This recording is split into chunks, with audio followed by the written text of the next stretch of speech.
কি ভাবছো পাগলের মতো হাসছো কেন? না প্রথমে এটা দেখছো তাই না? হ্যাঁ বুঝতে পারছি, এটা তো দেখবেই। নিচে তাকাও, আমার দিকে তাকিয়ে কোনো লাভ নেই। আজকে নিয়ে পড়েছে এই দেখো 5 কিলো 700। ঠিক আছে, এইটা সাথে আছে 1 কিলো কি বলো তো শিঙি মাছ, সাথে আছে 2.5 কিলো খাসি। অলরেডি আমি কিন্তু ঝাঁকে দিয়েছি 1 ঘন্টা আগে। তো এই সব নিয়ে বসবো। আর এর সেই কাটা ফেলতে তোমরা তো জানো, আমি নিয়ে বসলে কাটা ভাত ফাত আমার চলে না ওইসব। এখন এই 3টি আমার ভরে যাবে এইটা খেয়ে। তো চলো, ওসব টাইম নেই আমার। এই দেখো খেয়ে খেয়ে এখানে ফেলেছি। আর এখন আমি খাওয়া শুরু করব কিভাবে বলো তো? এইভাবে খাবো। এই যে এটা ধরবো, ধরে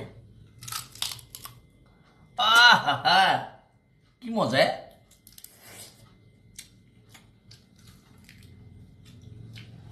সেই মজা।